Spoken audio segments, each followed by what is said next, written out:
Bonjour tout le monde. Today I'm going to be showing you how to fillet out a whole fillet of beef or tenderloin. I mean, now with all the restaurants closed, you've got all these prime cuts that when you go to a restaurant you have fillet steak and you have about 250 grams and you pay, I don't know, 20 25 quid for a little tiny piece of steak.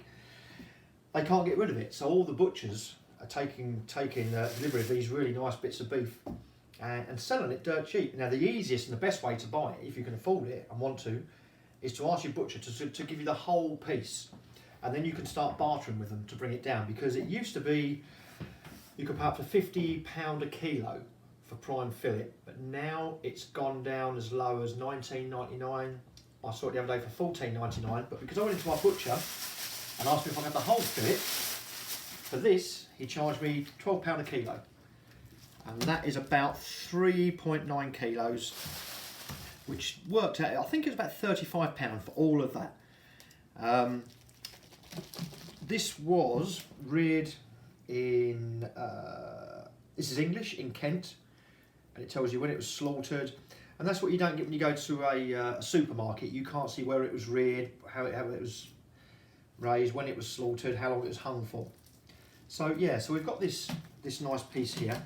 And the first thing I'm going to keep this bag, because obviously you want to put that because there's lots of blood in there. I've got three nice knives. I've got a butcher's boning knife there. I've got a little tiny paring knife, and I've also just got the chef's knife there. Try and get them nice and sharp. So the first thing I'm going to do is open this from the top. We don't want all this blood going everywhere. Can you move the bag? No, I'm going to save the bag there. I'll tell you for why. Because I want to take this out. Like that. Lay that on the top, and I want to put that bag with all the blood straight into the other bag. Put that into the sink and I'll wash that out. So there we have one whole fillet from one end to the other. Now what you have on a fillet here, you have the stuff called silver skin, which you want to get rid of. It's no good for anything. First thing I want to do though is take some of this blue roll. I'm just going to pat it down, get it a bit dry, because at the moment you've got a lot of blood on there, and that's not nice to anybody. Just want to get rid of all of that. Now you can get your butcher to do this, but if he does this for you, just going to stop that for a minute whilst the phone goes on. Sorry about that, the phone was going. So anyway, we've wiped it all down, and what you'll have on a fillet is what's called the chain, which is this part that goes down that side. And you can normally, you can normally just pull it apart with your fingers.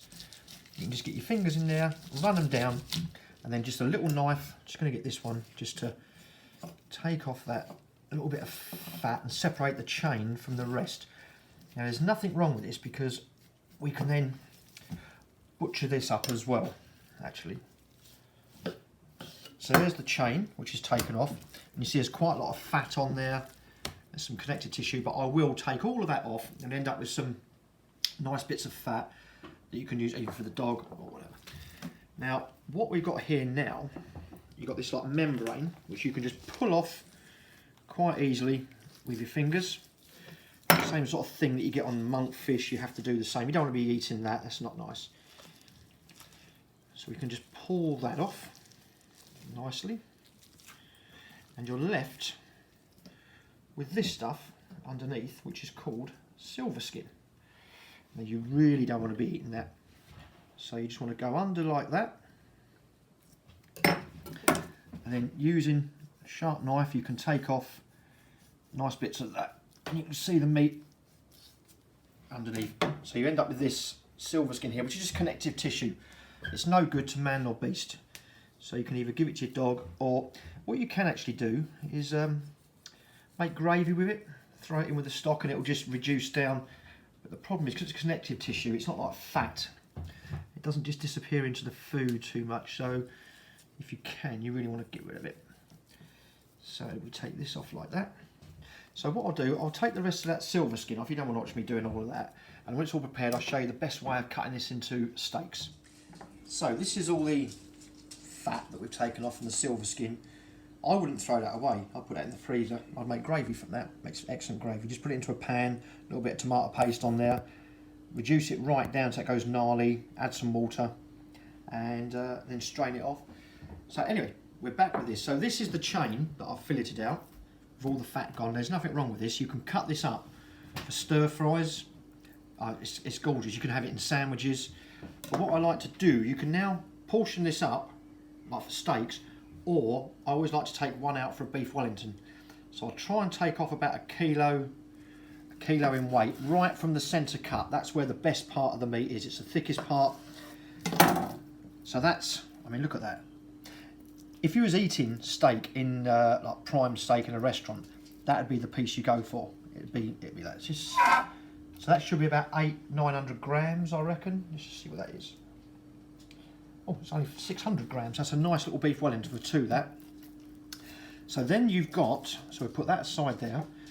Now here we can get some nice proper steak. So I'm going to go one there. So that's about That's my one. 159 grams. Yeah, that's your one. Go for a big one for me there. So as you see, that's that classic sort of shape that when they sit it on the plate, it sits upright like that. 213. We've got one at the end here. I might actually leave that as one steak. Just trim that bit off just at the end there, that bit of fat. That can stay as a steak as well. And we've got this like clod end here, as they call it. You can go across there. There's another steak. That's got a nice little bit of, I'm going to leave that bit of fat on there. Then you've got this. I'm not quite sure how you would go about cutting this one up. I suppose you could go straight through the middle there. Cut that one off there. There's another steak. And then, actually I could cut a nice one out of that, couldn't I? Oh, that is a nice one. Look at that. Perfect. That one there. And then two little tiny mignons, as they call them there. So from that whole thing, we've got 1, 2, 3, 4 really nice big steaks. We've got some mignons there. We've got the little chain part there you can stir fries, and then a beef Wellington there. And that cost, that was £12 a kilo, it was 4 kilos. That was about £41 for all of that. You will pay, say at the top price, when we probably go back out of lockdown and the restaurants start opening, you'll probably be paying about £30 a kilo upwards. At the moment, if you like, you shop around, you buy the whole thing, butcher it out, you're going to be paying £12, £13 a kilo from any butchers. And there you go. Thanks for watching. See you later.